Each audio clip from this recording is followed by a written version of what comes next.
It all begins with Ryuma, an 11-year-old boy who lives alone in the forest. However, this doesn't mean he has no friends. He spends his days with hundreds of slimes that accompany him. Over time, Ryuma discovered that slimes evolve in various ways, which was incredibly helpful to him. Some slimes, for example, eat insects and develop a tough, useful tissue for hunting. Others produce an acidic liquid that's excellent for dissolving materials like bones. There are even some that became poisonous after surviving on dangerous herbs, becoming stronger than the others. On the other hand, some slimes feed on dirt and dust, helping keep everything clean. And there's also a slime that feeds on trash and organic waste. All these companions ensure a peaceful and stable life for Ryuma. After showing us all this, Ryuma decides to take a walk through the forest. During his stroll, he spots a group of men gathered together. One of them is injured, and Ryuma wonders what bandits are doing there. The group's mage, worried, laments that he can't heal the injured man with his magic. At that moment, Ryuma, still unaccustomed to dealing with people, tries to speak, but his words come out a bit awkwardly, as if he's not used to talking with others. Even so, he manages to say that he has medicine.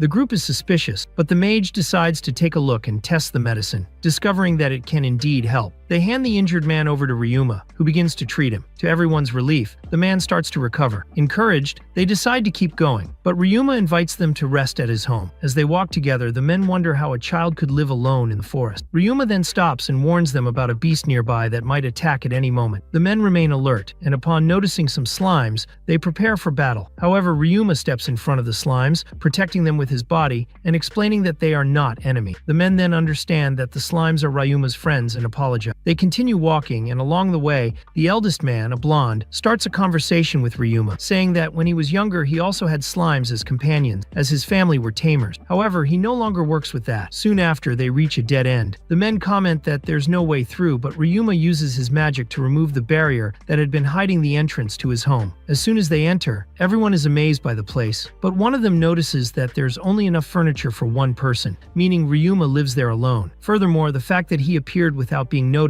and used such powerful magic makes them suspect he's not just an ordinary child. Even so, Ryuma brings them some jars of medicine. They accept and promise to pay later, but Ryuma assures them there's no problem, as he makes everything himself. He even offers them some water. The men are impressed by his ability to make medicine, and even ice. Then they ask who he is. Ryuma, with simplicity, reveals his name. The eldest man introduces himself as Jamil, a duke who governs a nearby region. Upon hearing this, Ryuma bows as a sign of respect. Then the mage introduces himself as Jamil, same name, and thanks him for his help. The others also share their names and explain how they ended up there. They tell him they were traveling along a road when they were attacked by bandits, though that wasn't a huge problem. Soon after, they were attacked by a black bear that injured one of the men and scared the horses, forcing them to flee into the forest for help. Curious, Jamil asks Ryuma how he manages to live there and use magic. Ryuma explains that he learned everything from his grandparents, who were adventurers. He also says they died 3 years ago, and that since then, he has lived there alone, not wanting to go anywhere else since he feels good in that forest. Upon hearing this, Jamil gets an idea. She wants to find out if Ryuma is strong enough to live alone. To do so, she takes out a magic sphere that reveals information about people, changing color depending on who touches it, red for criminals and blue for regular people. The sphere also shows the true name, age, race, and the person's 4 strongest attributes. If he used the sphere and showed combat skills, they would leave him in peace. Ryuma accepts and touches the sphere. Jamil reads the information and announces that Ryuma doesn't have particularly strong combat skill. A bit disappointed, Ryuma gets up to prepare a meal. The mage then shows Ryuma's stat. Even though he's only 11, his pain resistance, both mental and physical, is level 10. Everyone is amazed. Jamil comments that as soon as they reach the city, she'll talk to her father to help him. The next day, the injured man is fully recovered and thanks Ryuma for everything. When he feels a bit dizzy, Ryuma gives him a potion to restore his blood. The man drinks it, but doesn't like the taste very much. Before they leave, they promise Ryuma that if he ever needs help, he just has to go to the city and look for them. They'd be willing to help with anything he needed. After they say their goodbyes,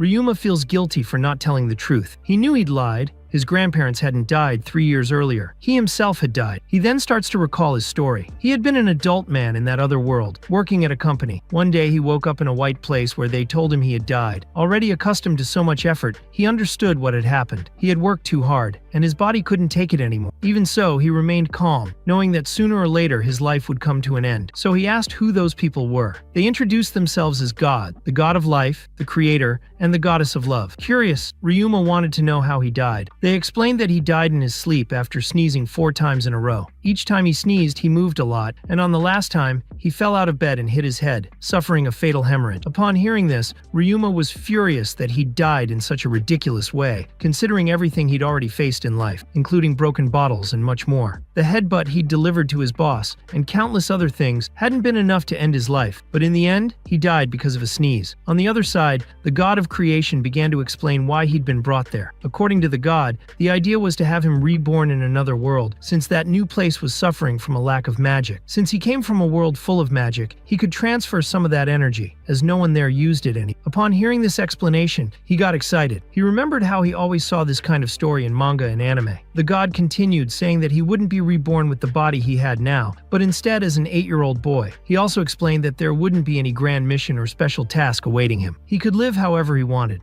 After a long conversation with the gods, our protagonist accepted the proposal, and soon felt his body fill with light. The gods warned him that they would be watching, and that, whenever he needed, he could communicate with them at the church, thanks to a skill that allowed him to hear them. He was very grateful for this new chance at life. As soon as he woke up, he found himself in a forest, in the body of an 8-year-old boy. Beside him was a suitcase and a book that the gods had left as a sort of manual. When he opened the book, he realized everything felt like a video game. When he checked his stats, he saw that he had a lot of physical strength. Curious, he decided to test it. He kicked a tree and knocked it down. At that moment, he saw a slime. To tame it, he decided to consult the book about magic. Following the god's instructions, he relaxed his body and felt magical energy flow through every part of him. Focusing, he felt his body glow as the magic flowed. He created a rune beneath the slime, which was automatically tamed. After wandering for a while, he decided he would live in that forest. In his previous life, he worked too much and didn't have time to pursue what he truly enjoyed. Now, with this new chance, he promised himself he would investigate everything about slimes, his first companions in this world. After a few days, he already had hundreds of them by his side. Back in the present, after several days, he noticed that those men from before had returned. An older man introduced himself as Rainbatch, Jamil's father and a former duke. He also explained that the girl with them was the wife of the man he had saved once. Her name was Elise, and that Jamil's daughter, Eliaria, was with them. Our protagonist greeted them and introduced himself, though he apologized for not being able to offer the hospitality they deserved. Jamil, in turn, was amazed to see so many slimes gathered and asked if they all fit inside the house. Our protagonist replied that he had learned to make them merge into a single, much larger slime. He also explained the ability to shrink their size, which saved a lot of space. Elise, seeing this, couldn't hide her surprise. No one in the kingdom had ever managed to tame something like that. Our protagonist explained that taming 100 slimes at once was impossible, but that by taming them individually and then merging them, everything became much easier. Everyone was astonished by this revelation. Ellis commented that taming 100 slimes was very difficult, but to everyone's surprise, our protagonist had even more than that, which even impressed Jamil's father. He, being a specialist in taming creatures, had never seen anything like it. Therefore, he suggested that our protagonist register at the Adventurers Guild. Our protagonist, meanwhile, said that after having a drink, he could welcome them into his home. Jamil gave him the watch they had noticed he didn't have when they came before. He thanked her for the gift, and the Duke explained that they were in the forest for another reason. Jamil then said that, since he came from a family of tamers, he had decided to make his first contract with a creature that day and wanted it to be with a slime. However, they hadn't found any along the way. Our protagonist explained that slimes often went to a nearby lake to drink water. Eliaria was excited by the idea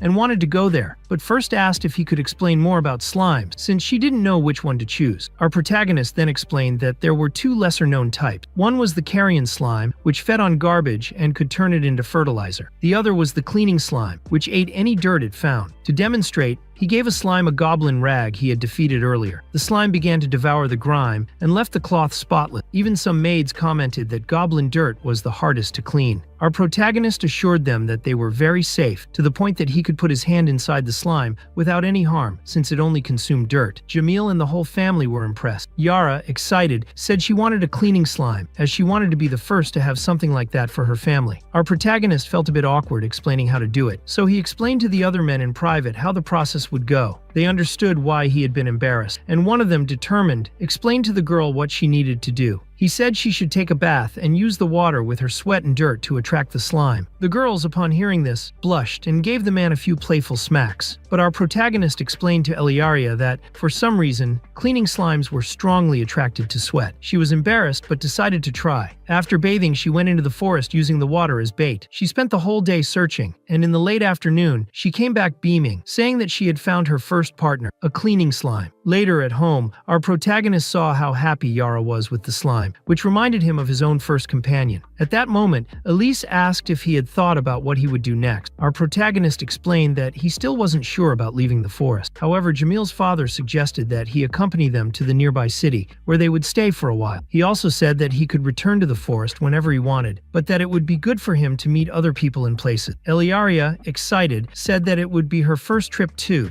and encouraged him to go, saying that he could have fun and learn a lot. Our protagonist, moved by her encouragement, thought for a moment and then decided to go with them. When they heard this, everyone was happy. Jamil said that the servants would help him prepare for the trip. Our protagonist said it wouldn't be a problem since he had a magic box that could store many things. Everyone was amazed, as a magic box required high-level magic. Elise, surprised, said that she could teach him everything she knew about magic and that he would learn much more that way. Our protagonist thanked her. In his mind, he knew he still had a lot to learn about that world, since everything he knew so far came from the explanations the gods had given him that very night. The protagonist always carried his magic box with him. There he kept his belongings, things he had either earned or taken from the thieves he had defeated. Everything in his collection dated back 3 years. Finally, he went to the statues of the gods he kept at home and told them he was leaving to explore the city. The next morning, he used his magic to seal the entrance to his home. Right after that, Jamil's father opened a magical portal from which horses and carriages emerged, leaving the protagonist amazed. That magic, he explained, was known as the home dimension. As they traveled, Eliaria remarked, she asked if it was true that he could use all 4 magical elements. The protagonist confirmed it, also saying that he knew how to tame creatures and create magical shield. Yaman then warned him, reminding him that mastering so many skills at once could prevent him from excelling in any of them. This made him remember what the goddess had told him before he became stronger. He also said that, besides that, he had already tried healing magic and alchemy. Yaman's father commented that this was rare, as few people nowadays were interested in alchemy. Curious, he asked what the protagonist had managed to create. The protagonist explained that, at first, he had only managed to purify mineral salt, removing impurities, poison. To him, that seemed simple, but to others, it was something incredible, which made him a bit embarrassed. The journey continued for several days, with them camping at night. One night, a heavy rain suddenly fell, something very unusual for that time of year. Before they knew it, the carriage stopped abruptly, as a landslide had blocked the road. The guards reported that there was no other way to go, as the alternative route would take 3 days and was dangerous because of bandits. The protagonist got out to see what had happened and decided to help, but before taking action, he pulled out a cloak from the box that was water-resistant. Everyone was amazed to see something like that. He explained that he had made the cloak from the fabric of a sticky slime that repelled water. After that, he decided to go down to help. Yami's father praised the protagonist's ingenuity, saying that even he wouldn't have thought of something like that,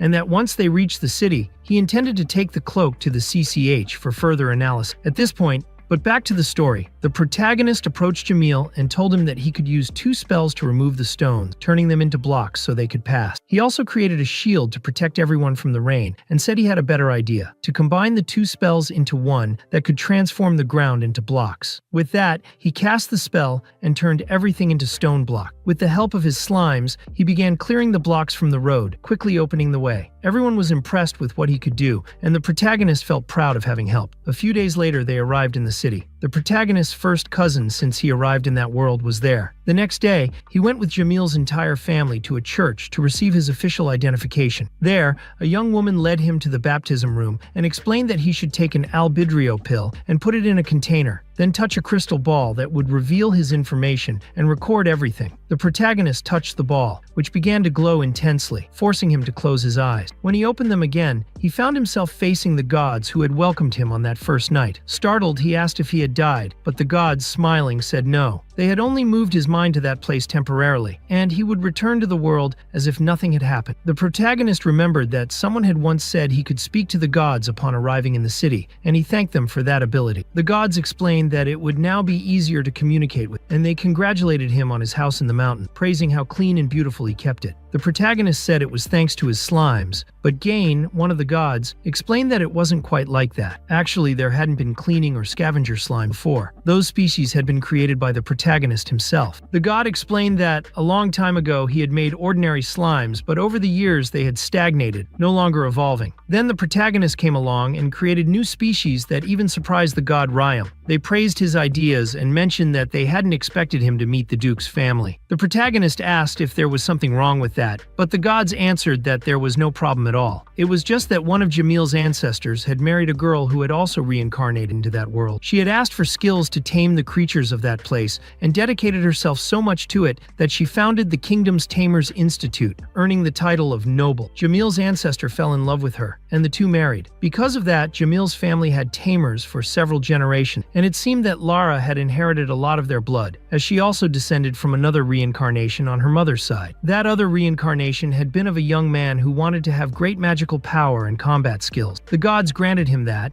but worried that so much power could be used to cause problems. Fortunately, the young man was kind and never thought of harming anyone. Finally, the gods explained to the protagonist that, for now, it wouldn't be possible to find anyone else who had reincarnated, as they usually left a 200-year gap between each reincarnation. Lastly, they praised how the protagonist handled his powers and the choices he made. They were always at ease, and Gim, one of the gods, commented that other gods had grown curious about our protagonist, especially the gods of war and magic. That was because they usually didn't like the idea of reincarnation, but, curiously, they found the protagonist very interesting. Upon hearing that, he couldn't hide his surprise, and a light began to radiate from his body. The gods, seeing the glow, wished him good luck and said goodbye, as it was time for him to return to his own world. As soon as he returned to the church, the young woman explained that he could handle the information however he liked, since it was personal. After that, she left him alone. He checked his own information and discovered that he had two important titles, one for overcoming a difficult life, and another for being the beloved child of the god. This revelation left him very excited. Right after that, Jamil's father approached to talk to him, quite worried about the extraordinary abilities he possessed and how this might affect the way others saw him. He suggested that it would be best to keep his abilities secret, but at the same time, he acknowledged that this would be complicated due to the level of power he had. He then advised him to join a guild, explaining that, as he leveled up, he would come to be seen more normally, like everyone else. Our protagonist understood the advice and promised to be more cautious about using magic in front of others. He was very grateful for the guidance. Eliaria, curious, asked if he could tell her what his magical capacity was. He didn't hesitate to reply. 168,000? The young woman was surprised and impressed by his magical potential. Her servant commented that having so much power required a lot of control, since it was easy to lose command over such a great force. He listened carefully, realizing that, until then, he had never had anyone to compare his own magic to, and that helped him better understand his situation. Eliaria also remarked that she found it incredible how easily he used magic, even though he was the same age as she was. For her, using magic was much harder. He smiled and suggested that she try to see magic as something more fun, like a game, and not just as training. This idea surprised everyone around, since no one had thought of magic as something that could be used to entertain the family, as they always saw it as something for military. However, upon hearing this, they realized it might be a good way to practice. Eliaria approached him and asked him to help her train. He gladly accepted, holding her hand to seal the promise. That made him especially happy, as it had been a long time since he felt so appreciated. Later, Jamil's church and family informed the protagonist that he should register with the Tamers Guild. He agreed, but when he got there, he noticed that there was a condition to level up in that guild. One had to have strong and skilled pets. That was complicated for him, as his slimes weren't very powerful. So the family decided to take him to the Adventurers Guild instead, since his combat and survival skills would be more valued there. Our protagonist accepted the invitation, as he had already faced several bandits alone over the years. At the guild, he learned that he would have to take a skills test, which consisted of shooting 5 arrows, one at each target, without missing any. Determined not to disappoint anyone, he focused and shot all the arrows with precision and speed, overcoming the challenge and impressing the supervisor and everyone watching, including Jamil's family. Jamil commented that he already knew about his abilities, but he was still amazed at such dexterity. The supervisor explained that there would be another phase of the test, in which he would have to hit moving targets, reminding him of the clay pigeons from the world he came from. He said that this method was created by a very famous adventurer who had brought a magical weapon. The the shotgun, from another world. Remembering this, our protagonist focused and shot the arrows with accuracy, even when 4 targets appeared at the same time. He hit them all, without missing any of the 50 shots, leaving everyone speechless with his precision. However, the supervisor threw a dagger at him, which he promptly caught and threw back instantly. Then, he drew a magic spear and leapt into the air toward the supervisor. The supervisor, surprised, asked him to stop and explained that the dagger was meant to test whether he was alert to his surrounding. It was a technique that few could avoid. He was the first to counterattack, which impressed the supervisor even more, who revealed himself to be Worgen, the guildmaster. Everyone was astonished by the display of strength, especially since the Duke had brought the entire family to watch the test. Jamil, emotional, ran to congratulate the protagonist for getting through everything, which made him a bit embarrassed but happy to be understood. Worgen then handed him the adventurer's card and congratulated him, saying that although he would start at the lowest level, he would have no trouble advancing quickly. He recommended that he take on jobs appropriate to his level, and the receptionist explained that if he was in a group, he could accept higher-ranked tasks. Upon hearing this, he checked the mission list and noticed that most of them involved cleaning, which wouldn't be a problem for him since he could count on his slimes for help. The next day, he gathered his slimes and set out for the first assignment. When he knocked on the door and announced that he was from the guild, he was greeted by a girl with cat ears, who seemed very happy to finally have someone to help with the cleaning. He was surprised to see a girl like that and noticed a strong smell coming from the house. The girl was very grateful for the visit, explaining that no one agreed to clean the place because there was a garbage dump nearby and one of the walls had collapsed, scattering trash everywhere, making no one want to work there. The protagonist started paying attention to everything around him and decided to tackle the mountain of trash that had piled up there first. There was indeed a lot of debris, but with the help of his scavenger slimes, he managed to get rid of everything quickly. Soon after, he went to the girl's house and removed the trash that had piled up in the basement. With wind magic, he cleaned the walls, eliminating any unpleasant smell. Using his creation magic, he produced several blocks that he used to seal the opening in the basement. When the girl saw all this, she was amazed at how quickly the cleaning was done, and, moved, began to cry with gratitude. It was the first time in a long time that she had seen her house completely clean. She signed the mission completion report and told the protagonist that she would give him a bonus as a way of thanking him. "Good job," she said to him, smiling with satisfaction.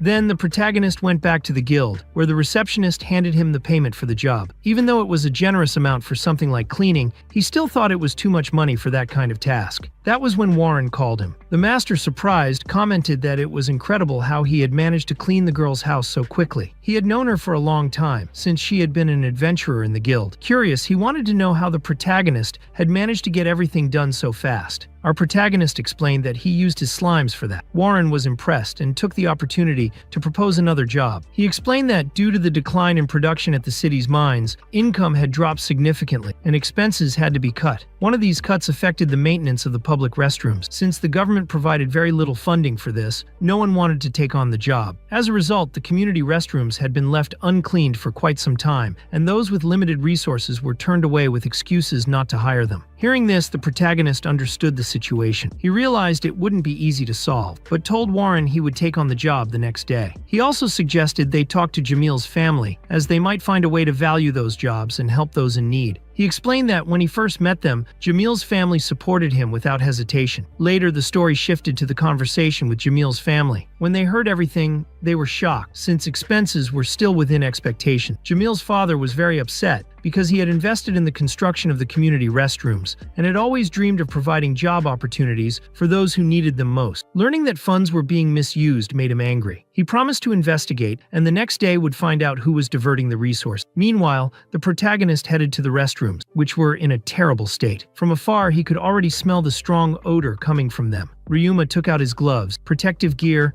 and a mask from his magic chest. He also placed a cleaning slime on his head as an extra layer of protection and went in to start the cleaning. The carrion-eating slimes quickly began consuming all the waste, and with the help of his magic, he started cleaning the wall. After finishing the first of 30 restrooms, he noticed his slimes had begun to multiply, thanks to the amount of filth they had consumed. Curious, he used his evaluation skill and saw that the monsters had evolved, gaining resistance to poisons and protection against miasma, a magical power that forms in decomposing bodies and can cause physical and mental illnesses. With the restroom clean, the protagonist returned to the guild, where he found Jamil and his family. He gathered everyone and explained that he had found miasma in all the restrooms. Everyone was shocked to hear this and asked if he was okay, fearing that he might have been contaminated. The protagonist said there was no need to worry, as he preferred to handle the restrooms himself with his slimes to eliminate the problem at its root. After all, the more people involved, the higher the risk of disease. He asked that no one else risk going in, and to reassure them, he showed his skills that protected him from various ailments, along with his cleaning magic skills, making him the most suitable person for the task. Jamil's father didn't feel good about it, but understood it was the best solution,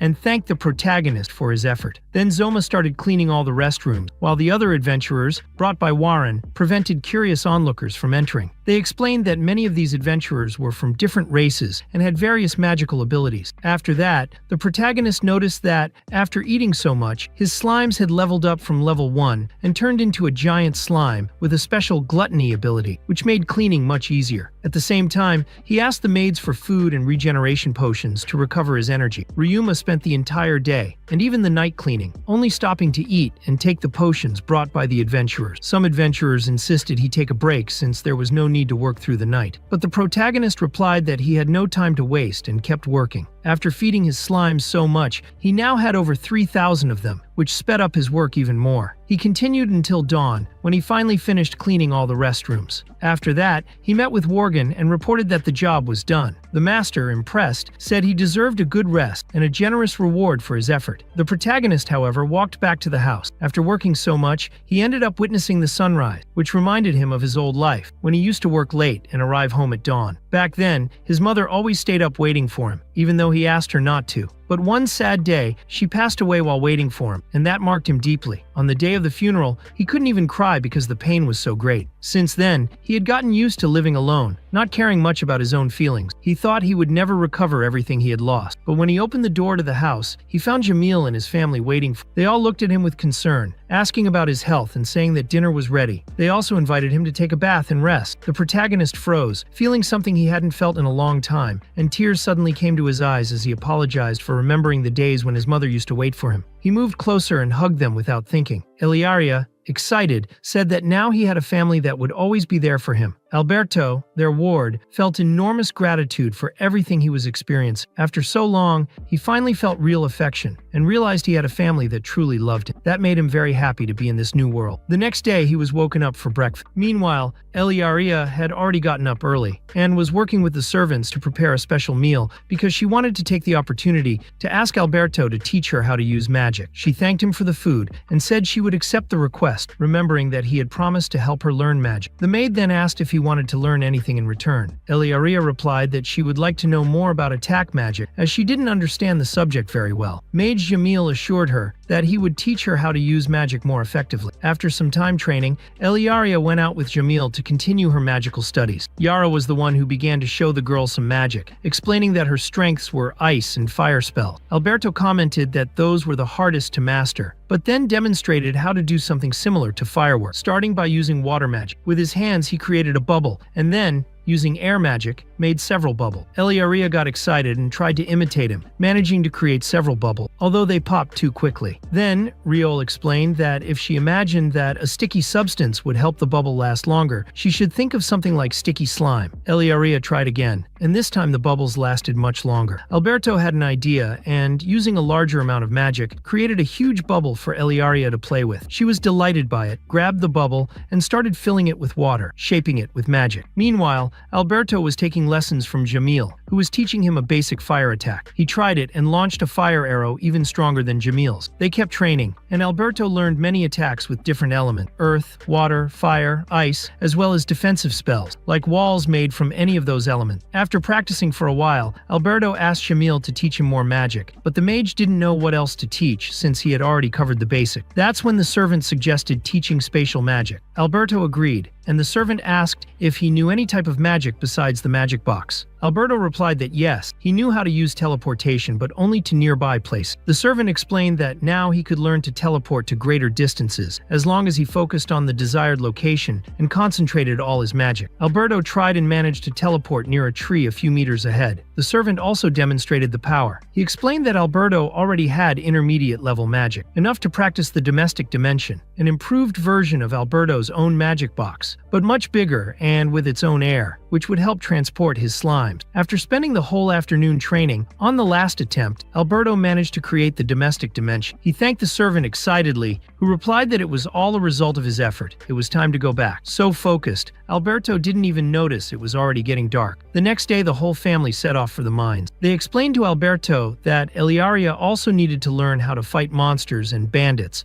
because the dukes had to be prepared for any challenge without difficulty. Besides that, they studied various subjects to govern their lands better. Eliaria told Alberto that because of that, she would go to the capital as soon as the trip was over, to study and prepare to follow the duke's legacy. When they arrived at the mines, Alberto stayed with Eliaria, Jamil, and some guards, while the other adults, along with Jamil, went to investigate other mines that, according to rumors, were full of monsters. Along the way, Jamil explained to Alberto that he didn't need to worry because dukes like Jamil had great power, and the monsters in the mines wouldn't be a problem for them. As they walked, the adventurers congratulated the protagonist for reaching level F by cleaning the bathrooms, and said that if he succeeded in the mission in the mines, he would easily rise to level A. Continuing their walk, they asked how many slimes Ryuma had. He began to list. In total, there were more than 4,300 slime, which surprised the group a lot, as it seemed difficult to control so many at once. One of the girls wanted to know what kind of weapons he knew how to use. Ryuma replied that he mastered daggers, usually used bow and arrow, but he had also learned to use offensive magic. The group felt relieved because he was the only one who could use attack magic. The others were fighters, and there was a mage specialized in healing ability. Suddenly, they spotted several mantises, which were defeated without difficulty. However, shortly after,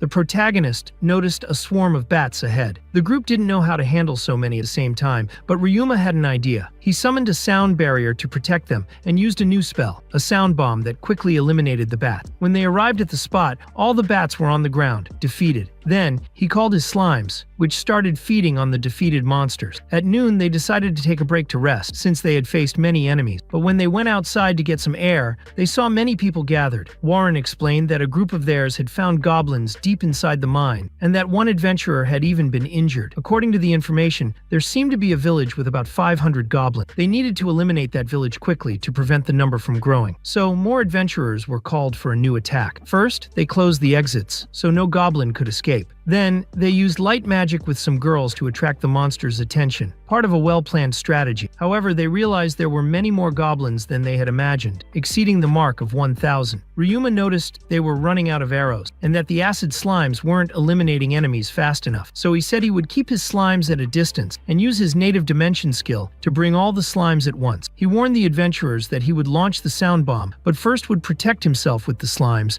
and activate the sound barrier to shield the group. The adventurers launched the sound bomb, which stunned many goblins, while sending the slimes to attack. The group was impressed to see how the slimes used weapons and fought with training, even making Warren proud. He encouraged the adventurers to fight with the same spirit as Ryuma. After a while, they managed to eliminate all the goblins, counting more than 2,000. When everyone was celebrating and thinking about the reward, they heard a loud growl coming from a tunnel. The goblin chief appeared accompanied by several high-ranking leaders. The group prepared for battle, and Ryuma ordered his slimes to attack. They charged like an avalanche against the chief and eliminated him in a few seconds. After some time, they finished off all the goblins. Ryuma asked the adventurers to gather near him, and using a special cleaning slime, removed all the dirt and blood from the goblins, something that surprised everyone because that dirt was known to be very hard to remove. Before, they had thought about throwing the clothes away, but now they were completely clean, looking new. When they left the mine, Ryuma noticed that the doctor was impressed. His slimes had learned healing magic, and not only that, but they used a powerful spell that made the injured's recovery much easier. At that moment, many people approached to thank them, because thanks to the slimes, everyone was healthy and without problem. Our protagonist felt a little embarrassed, since all the work had been done by the slimes. Meanwhile, the adventurers looked at him with pride, because although he seemed like a child, he had the true spirit of an adventurer. Soon after, Warren gathered the group to congratulate them, saying they had done very well, and that, for having defeated the giant goblin, they would receive a good extra reward. On the way back, Ryuma explained to the group that healing slimes were very rare, as they were weak compared to the others and didn't need to feed on anything. They got energy from water and used photosynthesis to stay alive. One of the adventurers, upon hearing this, was surprised and commented that since Ryuma had so many slimes, he must have a lot of magic to control them. For Ryuma, that wasn't so difficult. Later, while everyone was sleeping, Ryuma talked to the carriage driver, telling him that he should rest since he had accomplished a lot on that mission. Even so, Ryuma thanked him for his help. As he closed his eyes, he thought about his past life. When he arrived in that world, he believed that he would be alone forever. But when he met Jamil's family, he realized that he could trust them and that he had a new family. When they got home,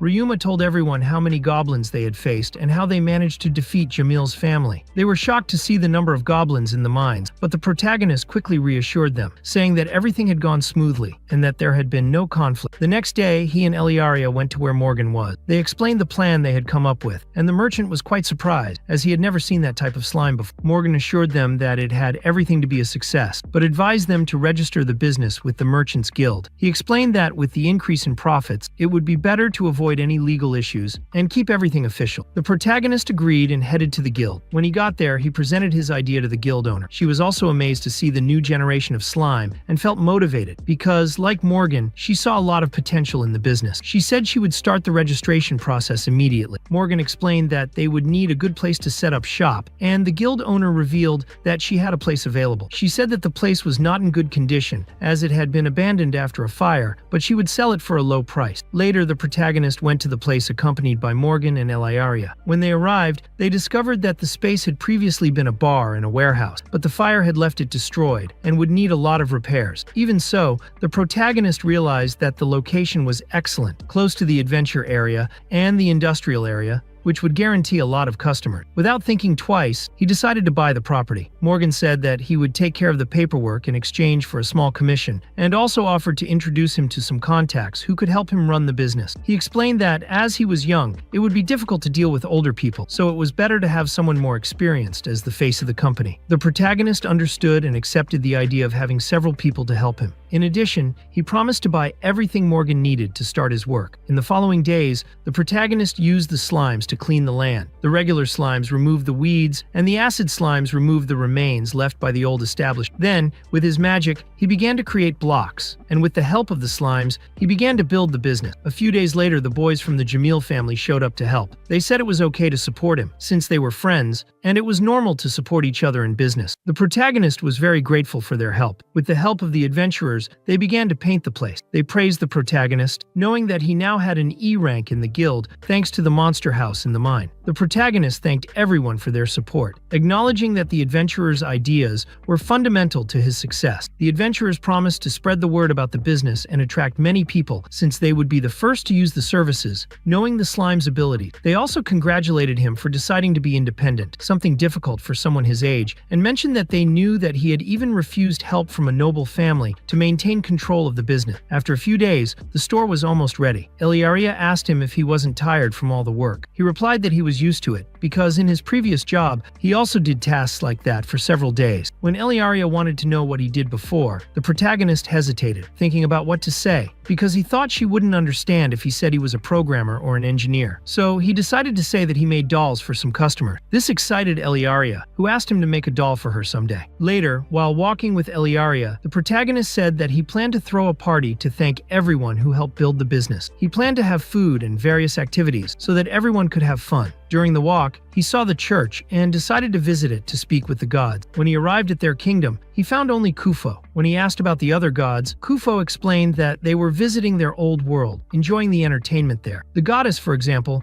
was in Hira looking for the best sweets. Kufo also said that he became a fan of a Japanese band. He explained that since this world doesn't have much entertainment compared to Earth, they usually go there to have fun. The protagonist listened attentively and realized that his time was running out. Kufo warned him to act quickly, as the other gods were not present, and warned him that the protagonist's son's body was affecting his mind, causing him to gain new abilities according to his current physical condition. When he returned to the church, the protagonist reflected on Kufo's words and realized that they were true. Unlike his past life, which was adult, sad, and boring, now he valued simple things more and felt his emotions much more intensely. In the following days, the protagonist went to talk to each person who had helped him since he arrived in the city to invite them to the business opening party. On the day of the event, while he, Eliaria, and the employees were preparing the food, Morgan showed up accompanied by a boy and a girl. They were impressed to see the store ready and perfect, and could not believe that everything had been done by an 11-year-old boy. At that moment, the protagonist went to greet them. Morgan introduced the two as his assistants. The girl was called Carla, and the boy was called Carlos. He told the protagonist that although they were young, they had a lot of experience and could do all the necessary tasks. The protagonist was happy to hear this and began to explain how the store would work and what their responsibilities would be. Then he took the boys to the room where the slimes were to show them how to take care of them. The boys asked if they could clean the slimes or if they needed to dry their clothes after washing. The protagonist instructed them on how to take care of themselves, making sure they cleaned, dried, and folded their clothes properly, checking everything off the list. At that moment, he heard his names being called and realized that the adventurers were arriving. The celebration began at that very moment. Everyone entered the venue, gathered around, and enjoyed the food and the cheerful atmosphere of the party. When the moment came, our protagonist decided to say a few words to everyone. However, this brought to mind a speech he had given in an office in the ancient world where no one really listened to him. But this time it was different. Those people were listening attentively. After thanking everyone for their help, he proposed a toast. Everyone congratulated him and continued on with the party in high spirits. Meanwhile, the owner of the Merchants Guild was talking to Warren. Glyceria's presence made Warren uncomfortable, as she brought back memories of the past. Even so, Warren wanted to know what the merchant thought about the protagonist's new business. She replied that she had great confidence in his success and that if he needed any help, she would be happy to help. She also advised Warren to take good care of him so that no one would try to take advantage of him. The party continued with lots of celebration and food, which even earned Jamil some comments. After all, nobles usually didn't have much luck with expensive food, which wasn't always good. So everyone enjoyed the event, which lasted until the early hour. When the party was over and everything was cleaned up, the protagonist thanked the two boys Morgan had brought for all their help that day and asked if they would like to work with him from the next day on. The boys said they had been talking about it for a while and really wanted to be part of their group. At first, they were hesitant about working for an 11-year-old boy who cleaned clothes with the help of slime. But when they got to know the place and saw how everything was organized, they realized they would be happy to help and grow with the business. Upon hearing that, the protagonist thanked them from the bottom of his heart and agreed to let them work with him. The boys promised to dedicate themselves to the utmost, knowing that he was seen as a nobleman and that the place would receive the attention of many. For this reason, they always acted with great respect. The next day, it was time for the official opening of the business. The protagonist organized everything, left the boys in charge of the place, and explained that, since it was the first day, there might not be many customers. Even so, he asked them to stay alert for anything. After that, he went to the Adventurers Guild to announce the opening. There, several adventurers said that as soon as they finished some missions, they would stop by the business. The protagonist was surprised, asking how they already knew about the opening, since no official announcement had been made yet. They showed a poster that their group had spread to promote the place and promised to do the same in other parts of the city. Feeling proud of their support, the protagonist recommended that they try out the local services. He then accepted a mission to collect herbs. Although the receptionist warned him he should stay and take care of the business, he replied that since it was the first day, it wouldn't be hard for the other managers to handle the place. Later, after visiting the mines and defeating some weaker monsters, he decided to return to check on the business. To his surprise, there was a huge line at the door, with many people using magic to get in faster. The protagonist asked what was happening, and the boys explained that the place was packed because many neighbors had been waiting for the opening for days. Also, the adventurers had mentioned that they could even remove the dirt left by goblins. Because of this, many people decided to try the service, which was cheap and good quality. Seeing that, the protagonist got very excited and started helping others to speed up the service. The work went quickly, and they spent the whole afternoon until they could finally close the doors. He admitted it was tiring since they had been so busy they didn't even have time to rest. At that moment, he realized the boys hadn't stopped for a second all day. He apologized, saying he didn't want them to work so hard, unlike his past life, where he used to push himself too much. He promised to hire 5 or 6 more people to help, since he hadn't expected so many customers on the first day. The boys commented that the more the news spread, the more customers would come. They also suggested that the protagonist look for trained people at the Merchants Guild to strengthen the team. He thanked them and soon went out to look for new employees. Arriving at the guild, he talked to the owner, explaining that the business was a success and he needed more people to help. Upon hearing this, she was happy and said she would select several candidates for him to choose from. Our protagonist thanked her a lot and went to where Jamil's family was. He told everyone about the success of the first day and they were impressed with how much he had managed to do. Jamil recommended he visit the city barracks because there, he would certainly find many customers who could become loyal. After thanking everyone for the help, he went to his room to rest. Thinking about the tiring day, he realized that, unlike his past life, when he did everything without desire or purpose, now he was exhausted but felt very good for doing something he liked, and that helped others. The next day, the business was full again. The protagonist felt happy to see that people were pleased to finally be able to make their clothes almost like new, even removing tough stains that before seemed impossible. That motivated him even more to keep going. He returned to the Merchants Guild, where he met Glyceria. She said she already had several candidates for the job, very qualified people. The protagonist thanked her, and upon meeting the candidates, noticed they looked at him with surprise, not knowing who that child was. Some even spread rumors that he could be the guild owner's grandson. He then introduced himself as the laundry owner. Upon hearing this, everyone was surprised and soon began to talk about how a business like that could work in the hands of a child. The protagonist ignored the comments and explained in detail how the shop would work. He said he was a tamer and that the slimes were an essential part of the business. Therefore, anyone who wanted to work there had to accept the slimes as partner. If someone didn't get along with them or didn't like slimes, they shouldn't try to join the team. Our protagonist realized that with the idea of working in that type of business, there wouldn't be any problem. And so, after those words, many people started standing up and leaving the place. Some even commented that slimes were monsters and that they wouldn't take orders from a child. When he looked around, he saw only two people left, an older man and a young woman, who approached and said they had no problem or objection. They introduced themselves. The man's name was Faye, and the girl's name was Link. Faye then asked if there would be any problem because of our protagonist's injured leg. He replied that he didn't see any problems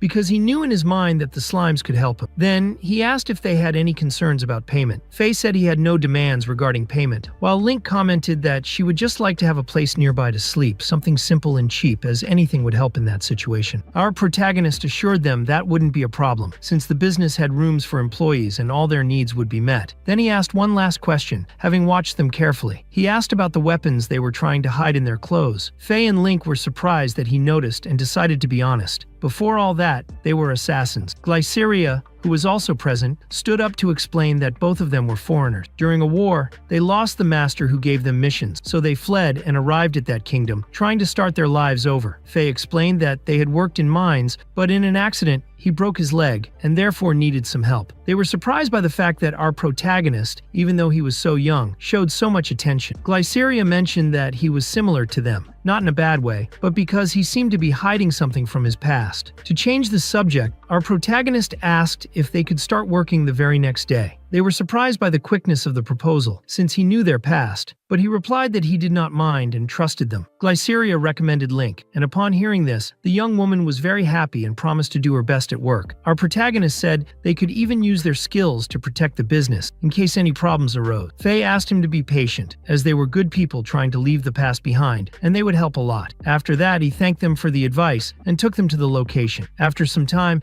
they arrived and our protagonist introduced them to the whole team. Then, they began working together. Faye was responsible for receiving customers, while Link went to the cleaning room. She got excited upon seeing all the slimes there, which helped her move the already washed clothes. With all that help, the work went faster, allowing them to rest better. When the shift ended, our protagonist took Link to a room where he used his home dimension and took out 2 healing slime. They asked what they were for, and he explained that those gels could heal a broken leg. He placed the slimes near Faye for a few seconds and asked how he felt. Faye stood up impressed, feeling no pain at all, and noticed that his leg was completely healed. Both thanked our protagonist a lot. They had already given up trying to heal the leg because hiring a magician was very expensive, and the little money they had was spent on paying a guard at the border. Our protagonist felt a little bad upon learning their situation, but said it shouldn't have been that way. Now that his leg was healed, they had a job and a place to live. Our protagonist took the chance to show them the rooms, and they were surprised to see that they were fully furnished. Link commented that it had been a long time since she had been able to sleep in a bed like that. Later, our protagonist met with 2 young men who showed the profits, which had increased a lot, much more than the previous day. They recommended that he not refuse any help from the team. The next day, the establishment was busy with customers from early morning, which made our protagonist happy. While his employees took care of everything, he decided to prepare a pizza for them so they could eat something different. Everyone really liked the surprise, and they continued working for the rest of the day. At the end,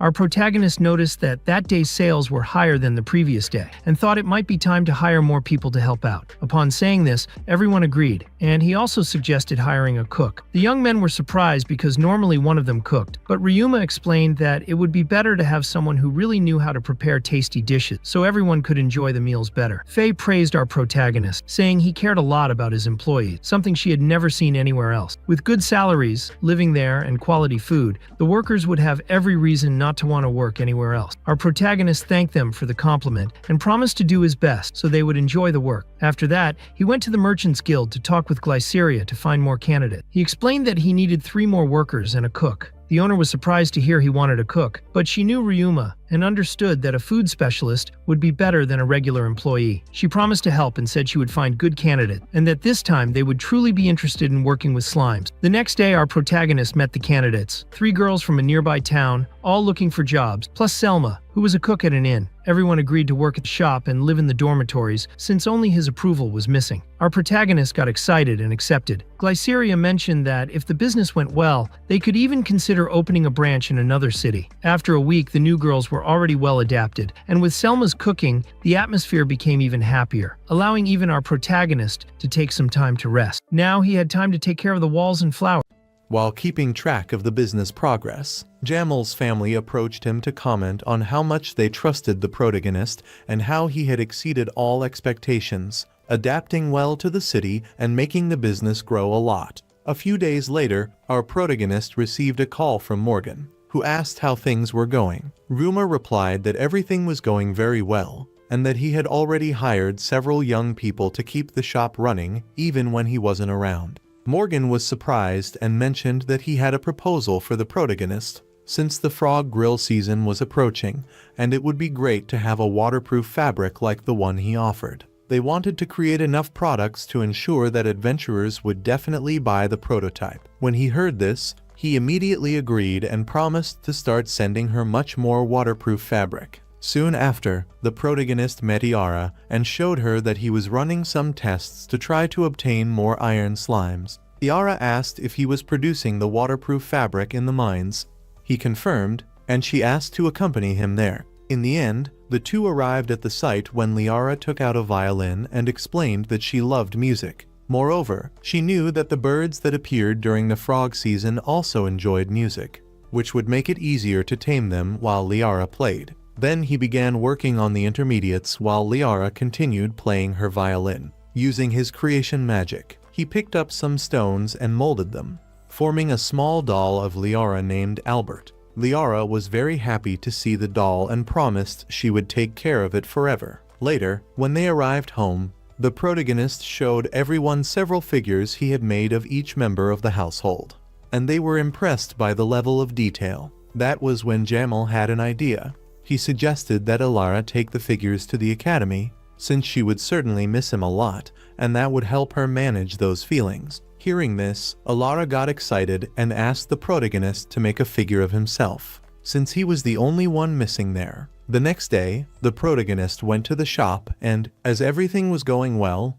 decided to return to the mines to make more fabric. Days went by, and Ryuma added 2 new slimes to his collection, one made of iron and another, obtained from some merchants, made of blood. The laundry he managed was becoming more and more popular. The waterproof television was also selling very well. He started special training to learn how to tame creatures. There was also the possibility of sharing sensations with his family, something that would be impossible to achieve with slime. After several weeks of training, the day came when some special frogs began to appear. They became valuable both as materials and for attracting birds that were hard to tame. At the end of this period, Ryuma would have to part with his family and Ale. They tried to capture one of those birds, as you can imagine, but Ryuma ended up provoking their wrath. An even stronger bird appeared, forcing everyone to join forces to face it. That was when Ryuma decided to put his violin lesson into practice, since those birds were drawn to music. He managed to tame 9 birds at once.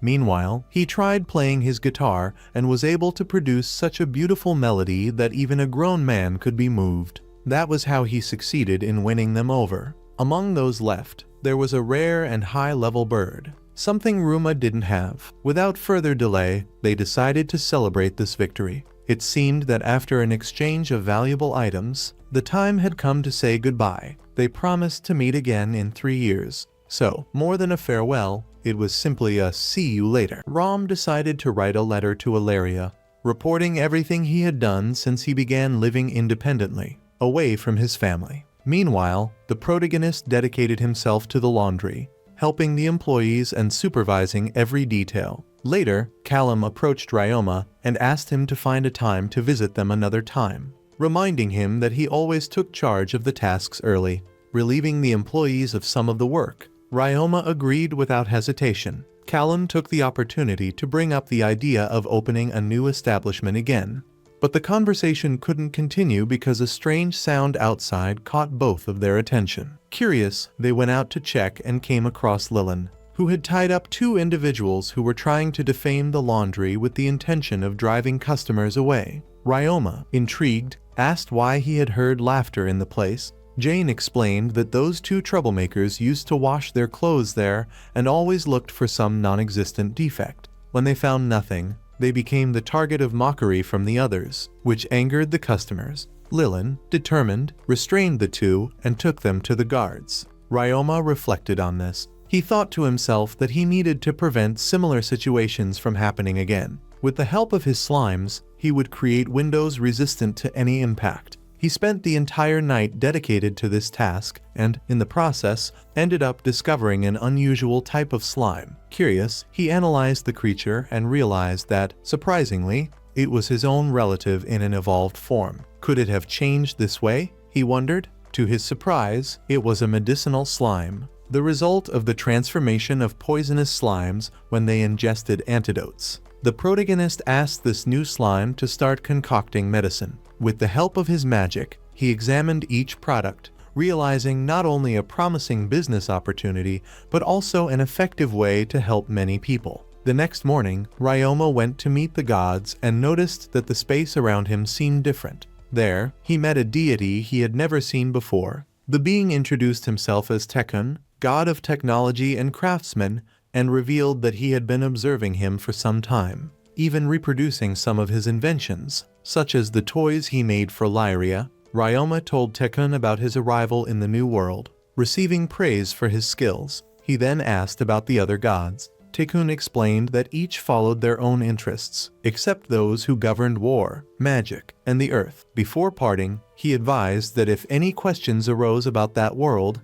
they could seek out Fernvelia, the god of magic and education. Later, Ryuma returned to the laundry and proposed replacing the windows with the ones he had built. Lilin tested their resistance, striking them with all her might, but the glass remained intact. Surprised, she even cast a spell to reinforce her attacks, but still couldn't break them. With this resistance, no one will be able to harm the business, she thought aloud. However, Ryuma considered that, in an emergency, no one would be able to escape if they couldn't be destroyed, and kept this thought to himself. Determined, he visited Sech to acquire medicine vials. She explained that she could now produce powerful medicines capable of aiding adventurers. She then recommended he seek out Gisela. Upon meeting her, Ryuma asked for help obtaining the vials, and she was willing to cooperate but advised him to consider opening a pharmacy. The protagonist declined, deeming it premature to start another venture. Shortly thereafter, he received a letter from Lyre,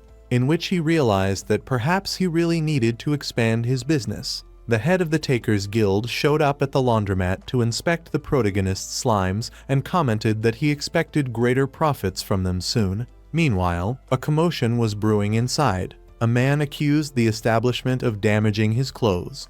Ryuma took the clothes and noticed that the tears had been made intentionally with a blade. To prove his slime's innocence, he showed the customers that they only devoured dirt, without anything that could cut fabric. Angered, the man tried to attack him, but the protagonist reacted quickly, knocking him down and handing him over to the authorities. Carla began to worry about the string of sabotages. This is the second time they've tried to harm the slimes. Who could be behind this? She mused, considering that, as they were the only laundromat in town, the motives might be deeper. Ryuma asked her to investigate, and in her search, she encountered Asei. Along the way, a fellow guild member mentioned Ryuma's katanas. Curious, Carla asked where he got them. Dawn replied that they were sent directly to him. Ryuma realized it would be difficult to acquire such weapons as a child and decided to create his own. The next morning, upon arriving at the laundromat, Carla handed him a report with important research. He then discovered a dispute between two factions. Taylor, head of the Tamers Guild, had specific ideas for using monsters, while the other faction championed strong, aggressive creatures. The latter, to tarnish Taylor's reputation, caused trouble and attacked Tamers considered weaker. Ryuma understood that he was seen as one of the weakest because he worked only with slimes. In response, he asked Carla to spread rumors about him having tamed Nemur. Soon, Culkin, Tony, and Lobelia, slime researchers,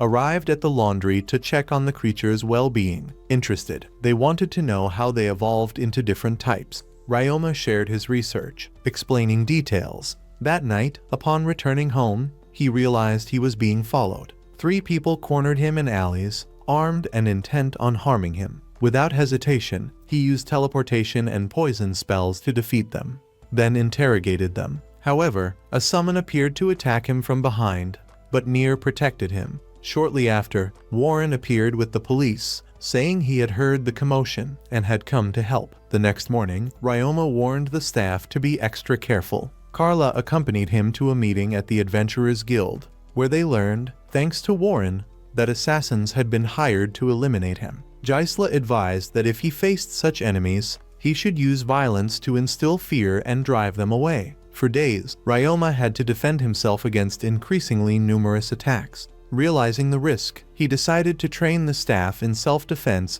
and hired a bodyguard, Dolce, to protect the staff and the building, along with Faye and Liling. Over time, profits increased beyond expectations, and Ryuma decided to open a new establishment. To do so, he traveled to another city, first sending a letter. Eliaria accompanied him to Lenth. There, he carried a letter addressed to Pioro for Yanji. He soon found Pioro's shop and was surprised by its size. Welcomed by Pioro and his daughter Miyabi, Ryuma was assisted with the necessary paperwork with the guilds. Later, Pioro revealed that he had already set aside land for the new business, and all that remained was to obtain the permits. They went together to the Merchants Guild. When Ryuma asked about his role, Pioro explained that he also worked in the Adventurers Guild, the Artisans Guild, and among the Dragon Riders. Intrigued, Ryuma wanted to know what a dragonman was. Pioro then showed him a vast field filled with dragons, used to transport people and heavy cargo,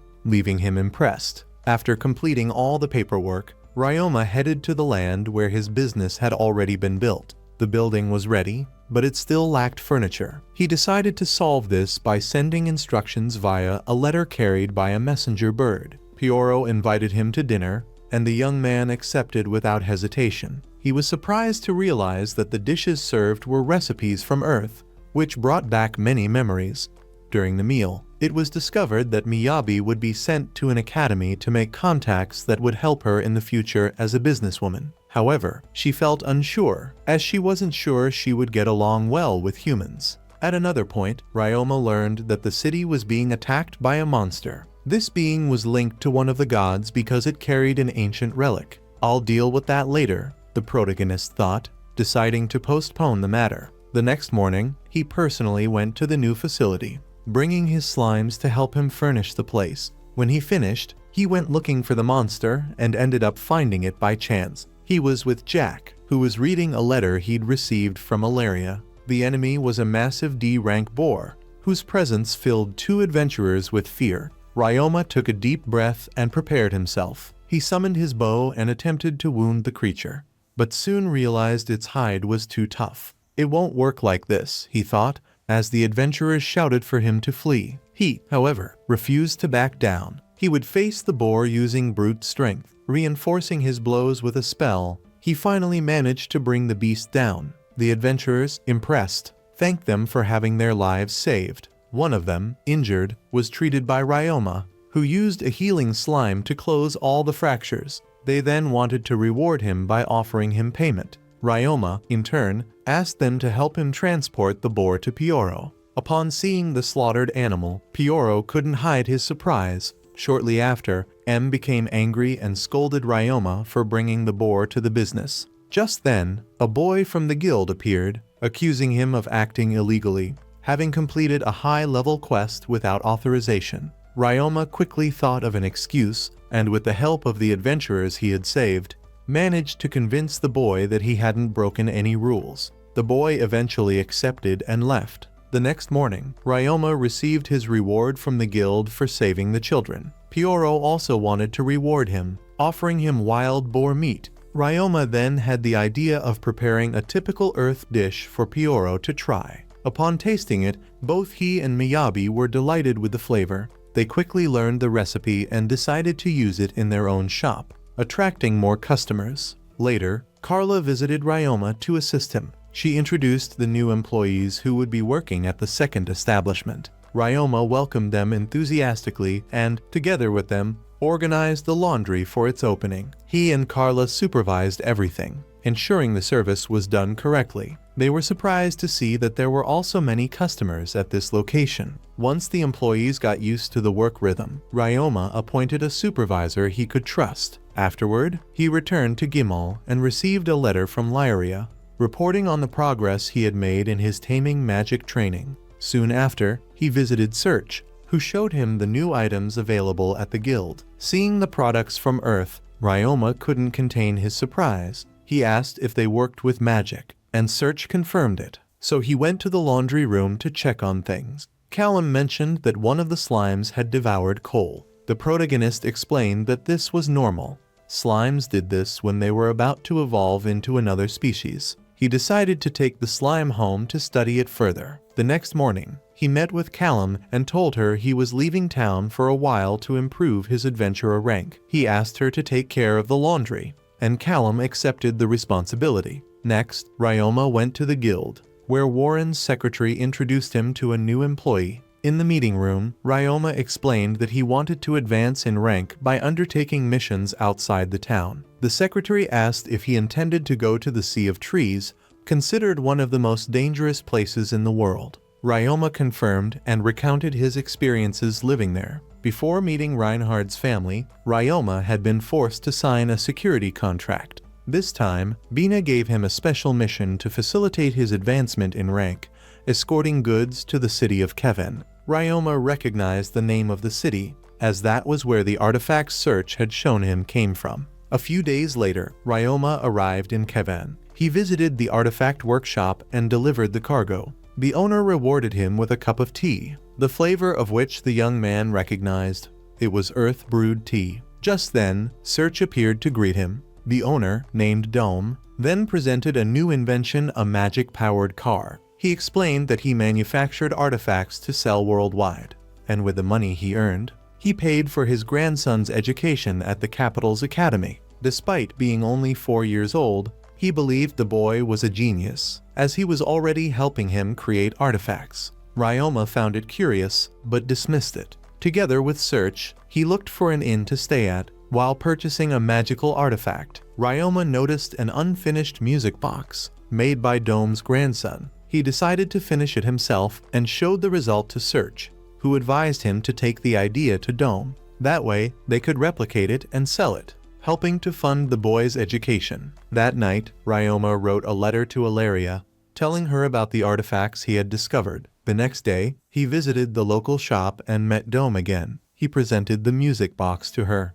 While Search was negotiating, Ryuma met Fedel, Dome's grandson, and spent time playing spinning tops with him. In the end, Dome accepted the offer, and Ryuma wrote another letter to Eliaria to inform her of what had happened. A few days later, he returned home and found that the slime that had devoured coal had evolved. He discovered it had become a deodorant slime, capable of resisting and absorbing odors. He shared the news with Callum, who was impressed by the progress. Later, he encountered some children trying to carry trash with a broken cart. He helped them fix the cart and was taken to the church. There, he met Fernbelia, who, in the realm of the gods, wanted to question him about Earth and his opinions. In truth, she wanted to read Ryuma's soul to confirm whether he was trustworthy. When he finished, he was convinced. After leaving the church, Ryuma encountered Warren, who was training young adventurers. The veteran asked Ryuma to join the exercises. Warren handed him a sword,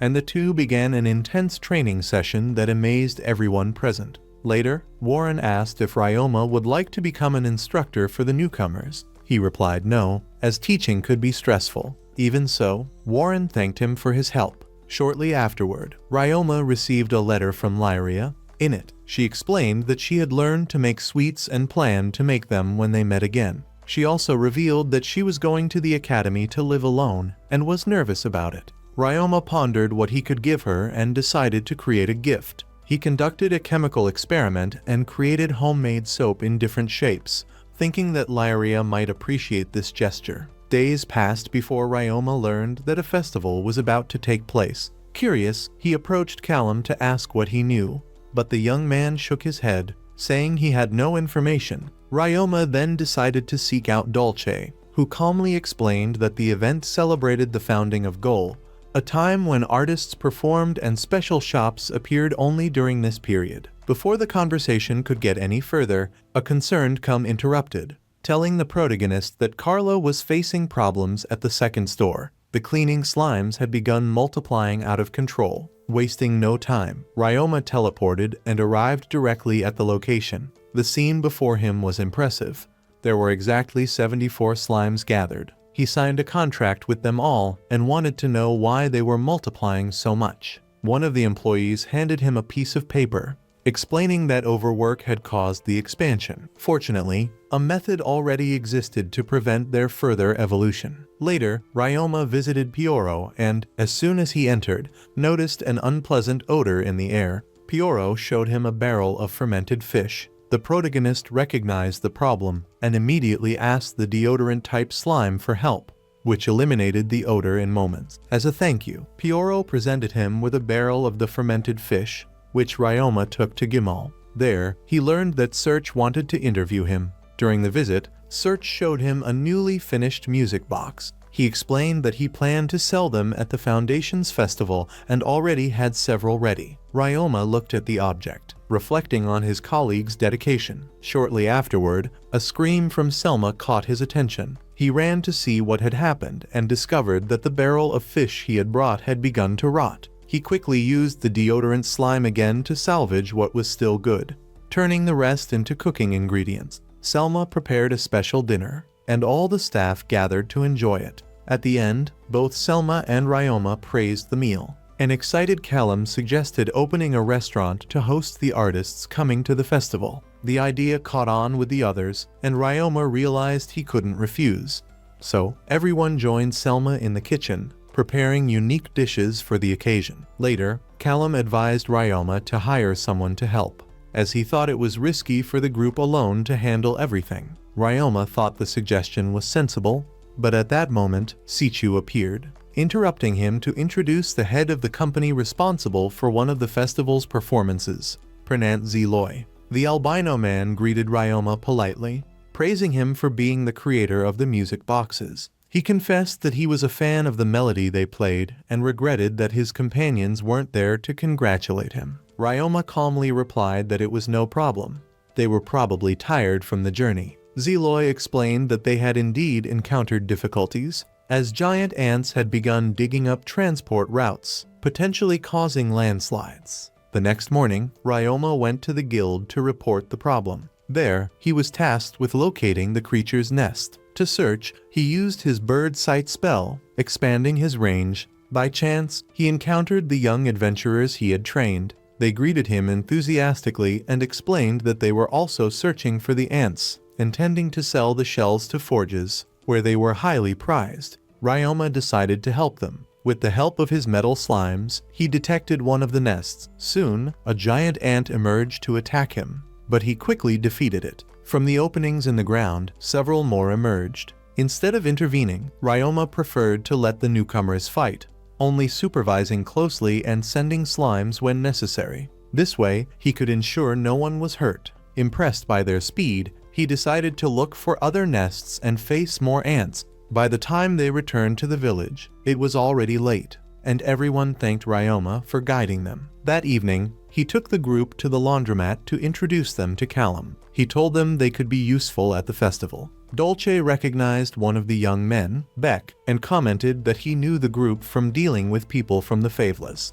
Callum approved of the idea and took on the responsibility of guiding them. When the day of the festival arrived, Ryuma's dishes opened the event. The audience was delighted with the flavor and praised Selma. The scene shifted to the young girl saying goodbye to her parents and heading to Hug Academy, accompanied by Camel, who escorted her in a carriage. At the academy, she attended her first class, which covered the fundamentals of magic. A month passed, and Eliaria was already feeling bored, having mastered all the basic concepts taught. Furthermore, no one had approached her to talk. One day, she entered an empty room and met a red-haired girl. She introduced herself as Michelle, Count Wilden's eldest daughter. The two decided to abandon formalities, tired of maintaining so much etiquette. Michelle asked why Eliaria was there, and she bluntly replied that she was simply bored. Michelle laughed, saying the same thing happened to her, but that she used her free time to study alchemy, especially transmutation.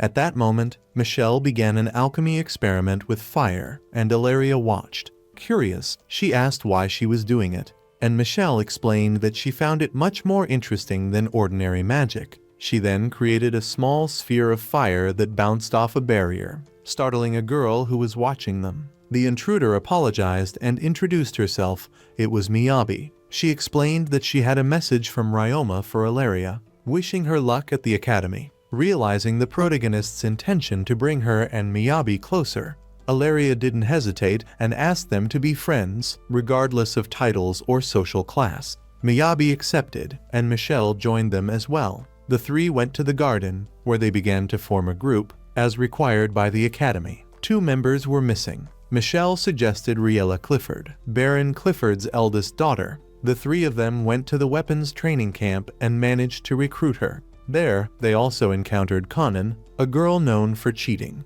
Miyabi approached her and invited her to join the group. Kanan explained that she came from a family that raised magical beasts, but since she had no talent for it, she dedicated herself to enchantment magic. She explained that this type of magic required compatible partners, which was why no one had approached her. The girls didn't judge her and decided to accept her. It wasn't long before rumors about the group began to spread, some underestimating them, others saying they were weak. Then, the class teacher announced that all groups would participate in a survival test in the academy forest, where they would have to camp and rely solely on the strength of their companions. That night, Eliaria and her friends fell asleep inside the camping tent they had painstakingly built. The silence was suddenly broken by a scream that woke everyone up. Frightened, they rushed out to check what was happening. One of the tents had collapsed on a girl from another group, causing her some injuries. Soon, different groups began arguing, threatening each other with magic. Miyabi quickly intervened, preventing the situation from escalating. Eliaria, seizing the moment, remembered the gift she had received from Ryuma, a healing slime. Calmly, she used it to treat the injured young woman's wounds. Meanwhile, she thought it was better to unite forces than to let them disperse in conflict. In a firm voice, she suggested that all groups join forces. Despite initial distrust, she managed to convince them, transforming the tension into friendship. Working together, they would greatly increase their chances of survival. Yari watched the scene with a smile, as those words brought to mind Ryuma's advice, make as many friends as you can at the gym. Determined, she already planned to write a letter to the protagonist, telling him about the new bonds she had formed. Meanwhile, the scene shifted to the laundry room. There, the staff gathered, discussing how they should organize for the next part of the Foundation Festival. Nearby, the Zeloy company was rehearsing their performances, preparing for the event. Curious, Ryuma watched one of the practices and, at that moment, met Warren. The man thanked him for taking care of the ants earlier and then asked if he was still interested in becoming an official adventurer. Ryuma confirmed that he was, and Warren proposed a gathering mission. He was to search for resources in the Great Shlu's forest, a dangerous place full of monsters. The next morning, Ryuma gathered his team of adventurers. Ganik explained that they needed about 300 minerals to revitalize the town.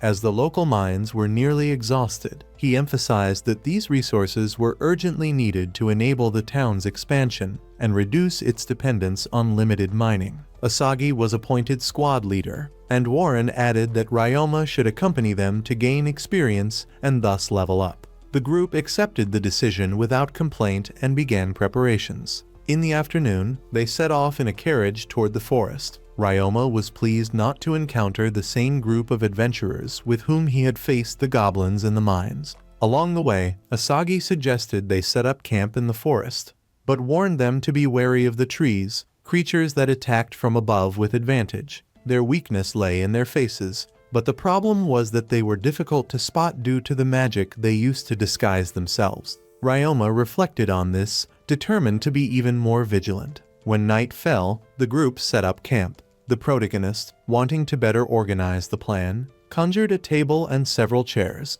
There, everyone discussed their roles. Rome and the healer would be responsible for carrying the minerals, while the others would dedicate themselves to combat. The next day, they advanced deeper into the forest. Soon, they spotted a fake tree charged with magical power. They quickly destroyed it and used the slimes to transport the wood. Ryuma watched them from a distance, trying to get used to teamwork. Still, the group's strategist began to suspect.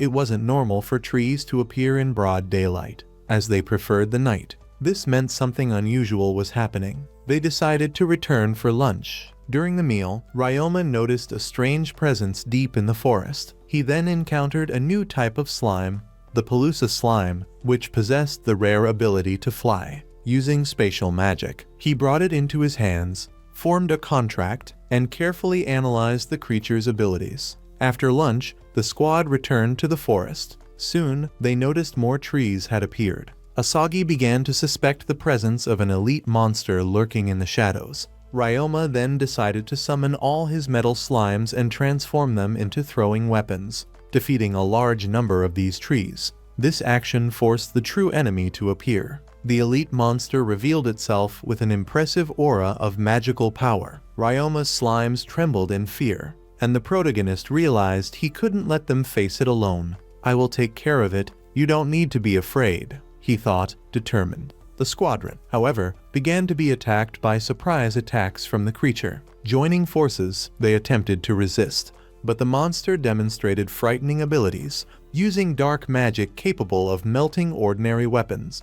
Ryuma, prepared, used a pure iron slime resistant to dark energy. He quickly created several weapons for everyone, and with this advantage, they faced the cursed tree until they defeated it. As a reward, they found a mysterious chest containing a jewel that amplified the enemy's magical power. The next day, they returned to Gimel City. The residents were busy decorating the streets for the second part of the festival. Ryuma transferred the collected items to his companion's inventory and headed to the laundry room to oversee the preparations. Upon arriving, he discovered a food stall and a large platform were under construction. Dolce explained that the artists from the Zeloy company had hired masons to help with both the platform and the Frenin laundry stall. The protagonist was reassured. There was no need to worry. After all, they were all co-workers and friends. Callum took Ryuma to the laundry room, saying they still needed drinks for the tent. The young man thought about it and came up with an idea: make barley drinks. He explained that they had received a package of this grain from Jane's village. The girls tried it and decided to add it to the menu. Meanwhile, Ryuma was splitting his time between various tasks: painting the stall, cooking, and even sculpting ice. At this point, Search presented him and Pranan with a new version of the music box they would be selling at the festival, this time in a dome shape. The protagonist continued helping with the preparations until the end of the day, finishing the decorations for the stage where Pranan would perform. The next morning, he took some time off to play with one of his cutest slimes, but soon became alarmed when he felt a powerful presence. Looking up at the sky, he saw a dragon. He immediately recognized the rider. It was Pioro. Without hesitation, he went to meet him and was greeted by Gimel. They chatted briefly until Asagi arrived to pick up a package delivered by Pioro. Ryuma suspected it was just food condiments, but he sensed Nasaki's seriousness and asked if there was a problem. He replied yes and took them to his exclusive festival shop. There, he explained that they had planned to sell vegetable tempura, but wanted to offer additional dishes and had no ideas. Ryuma decided to teach them how to prepare tenmusu, expanding the menu. In the afternoon, the protagonist bid them farewell. At that moment, the gods were watching his actions, especially Velia Fern, as Ryuma's discoveries about slimes could positively transform the magical world. The next day, the festival began. The town was buzzing with excitement. Ryuma roamed the streets to check on everything. He greeted Asagi at her food stall, reminding him to stop by his to try the dishes. He continued his stroll and heard the sound of a harp. Following the sound, he found Brennan promoting the new musical boxes. Research confirmed the product's success, to the point that a sales network was likely needed. Returning to the laundromat, Ryuma was surprised to see a long line of people interested in trying the local food. He quickly joined in to help Callum and the others. The activity was so intense that they soon ran out of barley tea and dishes. Ryuma increased production and fed the waste to the scavenging slimes, who fed on it. Later, Warren appeared to inquire about the novice adventurers. Ryuma commented that they were working hard, but realized that they were unintentionally being exploited. At that moment, employees from the second laundry arrived to help. Carla took the opportunity to go to Prenan's dressing room and finish the ice sculpture. Callum advised Ryuma to rest, worried about his continued effort. Pioro, in turn, revealed that the barley tea was selling so well that they wanted to officially market it. Ryuma asked Jane, Maria, and Fina for permission, and they agreed. Upon leaving, Callum insisted that he really rest. Having no choice, the protagonist accepted and went to try the dishes at Asagi's stall. Soon, everyone gathered in the streets for the celebration. Ryuma gave a moving speech, galvanizing the crowd. People embraced the moment and became even more united. Brennan and his companions invited Ryuma to perform a farewell performance for the festival. He accepted, showcasing his spells and musical skills. He closed his eyes happily, thinking that this day would never be forgotten. Before the end, Ryuma asked Search for a favor regarding the music boxes. The scene then shifted to Eliaria, who was reading a letter from the protagonist. In it, he recounted the festival's history and said he was sending her 2 music boxes to treasure.